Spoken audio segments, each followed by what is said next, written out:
Hey guys, it's Mistress Nightmare here. Today we'll be reading a new Jeff the Killer love story, and it's called Killer's Protector. Hopefully, I'll be leaving a link for you guys in the description box below if you guys want to read ahead. But let me read the quick summary. Excuse me. Elizabeth always knew that she had a special spot in her family and friends knew it too. She was an invented feeling like a weirdo wherever she goes, even in her own home. What happens when she encounters a man known to the world as a notorious monster? Jeff the Killer. She never thought he was real, only stories told at school to freak people out. And now that he came into her life, she discovered just why was she special. Monsters, killers, wraiths, supernatural entities. How special can one be? There is love, loss, triumph, hope, all in a greater purpose. The human world needs a protector, and that was Elizabeth. Chapter 1. Another day of school, another day of feeling like a freak, another day of wishing that I wasn't like this. Another day of eyes staring at me like a parasite. Just another day, nothing new. My name is Elizabeth Unbird. I am a junior in high school, but sometimes I feel like a freshman who doesn't know the ropes of surviving this prison of teens, which too many ragamuffins, hooligans. Sometimes it's not all that bad. I mean, barely anyone talks to me. I only have friends, which as much as one usually have. 2 friends, Addie and Joanna. 3 if you count the guy in algebra. But everyone in school says it's pretty lame to have only 2 to 3 friends. And honestly, I didn't care. They're enough for me, and I actually be happy to be at school.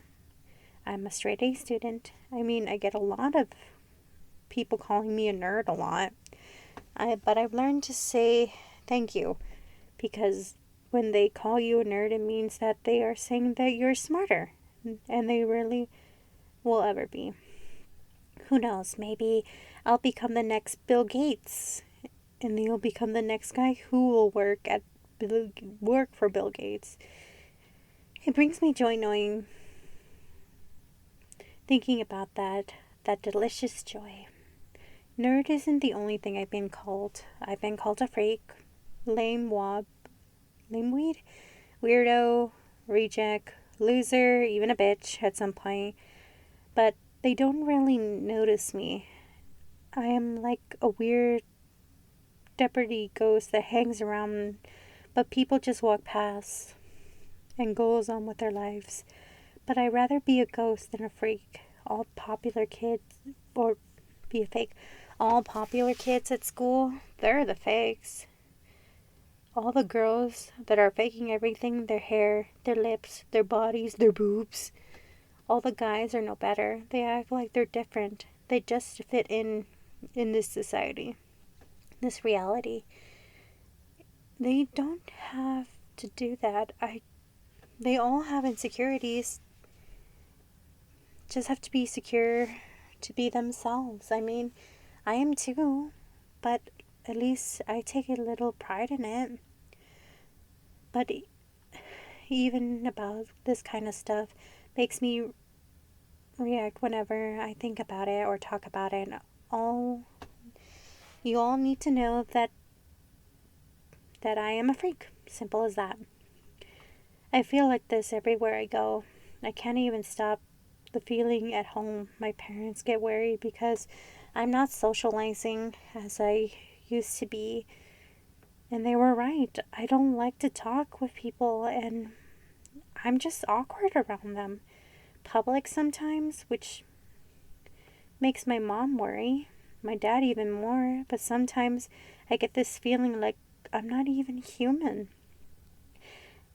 As I grown and developed senses, I come to think that something is seriously wrong with me.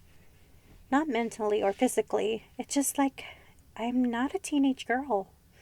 I'm something more, something that I don't know what it is. Ellie, my mother called from downstairs. We're leaving now. Hurry or you'll be late for school. I sighed as I slipped on my jacket and my messenger bag and got downstairs to see my mom waiting for me at the door. She gives me a smile and I return the smile. But really, I just want to frown and die. I'm not social. I just really, really, really hate school. I only want to learn and talk to my friends. That's it. We started walking to my mom's car, saying goodbye to my dad as he waited at the front door. After a couple of minutes of driving, we were at the school.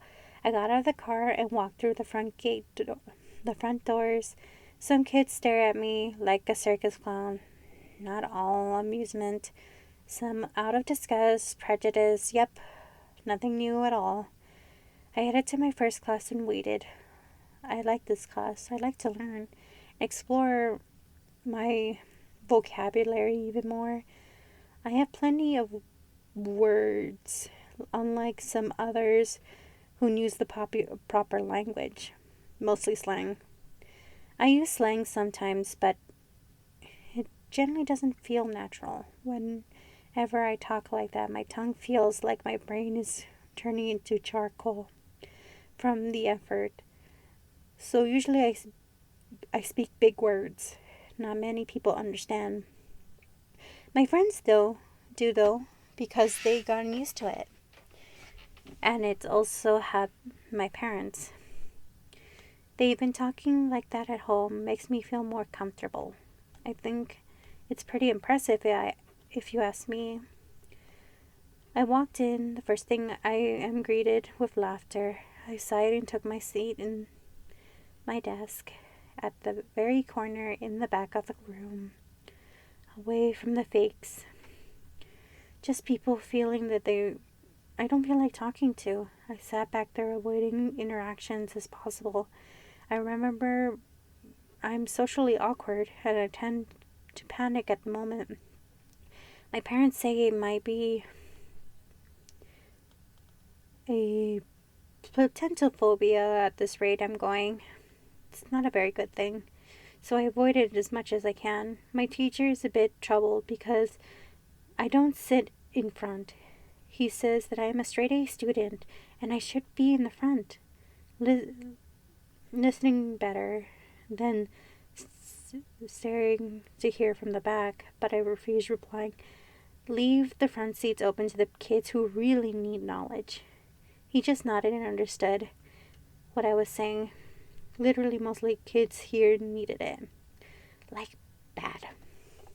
I relaxed in my seat, occasionally hearing snickers from a couple of girls. I don't like them. They get on my nerves. I actually am willing to ruin my reputation as a good student to see their pretty little faces smacked into the wall. Yeah, they're that bad. But I don't do things to them. I mean, what would make me any better of the person than them? I sighed and take the whispered insult between them. If they had the guts, then they should have said it straight to my face. They're just looks. All bark, no bite, maybe better than me. But I really am better, the better one. I'm not aggravated about it, but it's true. I'll let them have their fun, for now. Victim's point of view. The night before, I was running through a dim, empty street. I wondered to myself, will I die tonight? I thought it sickened me, so I pushed it aside as I ran. Before all it happened, I was taking a stroll into the local park to get some time away from my wife and kids. Now it has this night come to terror, increased terror. I can't believe this is happening to me. He came out of nowhere. Just came out. I didn't see him coming. He just showed up and now he's after me. his long for my blood. No, he's not a vampire. He wants my blood. He wants to splatter it over that sick face of his. I can't get that image out of my mind, that cruel, disturbing face that haunts me. I keep running, hoping, praying that someone will come and save me, that someone will stop him. Anything, please. My breath was coming out of short. I have to stop soon, but then I'll die if he catches me, and he will kill me. I must keep running. I saw a house up ahead. I quickly made my way and ran into it without noticing where I was going. It was long, short, but I took the risk. To get away from him, I knocked on the door. Maybe someone lived there. If they can help me. I knocked a dozen times, but no answer. As I was strict with some grief until I heard him from the forest yard.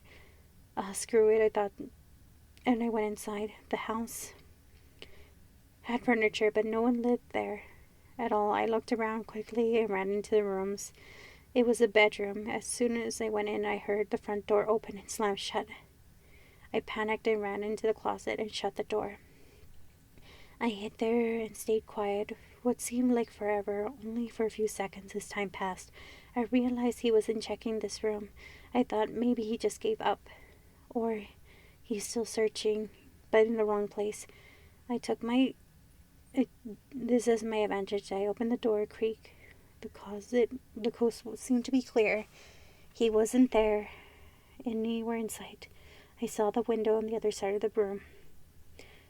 It didn't seem to be locked, so I counted 3 and made my way over. I got to the window, opened it quietly. Luckily, it didn't make a sound, so I was still in the clear. I opened it wide enough for me to slip out of it, and I smiled. This is it. I'm home free. I am off the hook. The bastard won't catch me. Not today. Not tomorrow. Never, ever will I see that rotting face again. I placed my foot on the window and made my way out. I felt a sharp pain on my side, and I looked to see him. He was waiting for me, right outside. I just didn't see him. I jumped back inside and tried to close the window. But just as it was closing, the pale finger grabbed a hold of it from the bottom and lifted it back up. I gasped and I ran out the room. I went to the kitchen and looked for a weapon. A kitchen knife or something. My side was bleeding. Where he stopped me, it hurt so much to stand. I looked around. There weren't any knives, no nothing. Even the kitchen should have a couple of decent knives. Who the hell used to live here? Jesus? I searched when I heard a thunk. It was footsteps. I slowly turned around to see him. He was staring at me with those cold eyes and just standing there. My hair is standing on ends now. What to do? He had a hand behind his back and slowly raised that hand. I was terrified. Is this what you're looking for? He said darkly, malevolently in his voice. He had all the kitchen knives. He started to chuckle and throw them at me. I ducked in time, and then I looked up to see they were all planted into the cabinet behind me. I stand up and try to take one out, but it got stuck in good. I used all my strength, but no use. He was near me, walking slowly towards me. I turned around to see him in front of me. He was too close for comfort. His smile. He takes out his original knife. My eyes go wide and I trembled. I sink back to the ground and start sobbing. No, please. I don't want to do this. I am an innocent man. I have to get back to my family. Spare me, please. He didn't show any remorse. He really is a cold-hearted. I tried again. Look, if you let me go, I promise I won't tell a soul. Not even God. Just please let me live. This is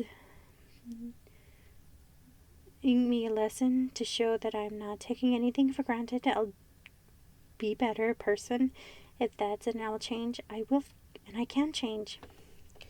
It was quiet for a few seconds until he chuckled a bit.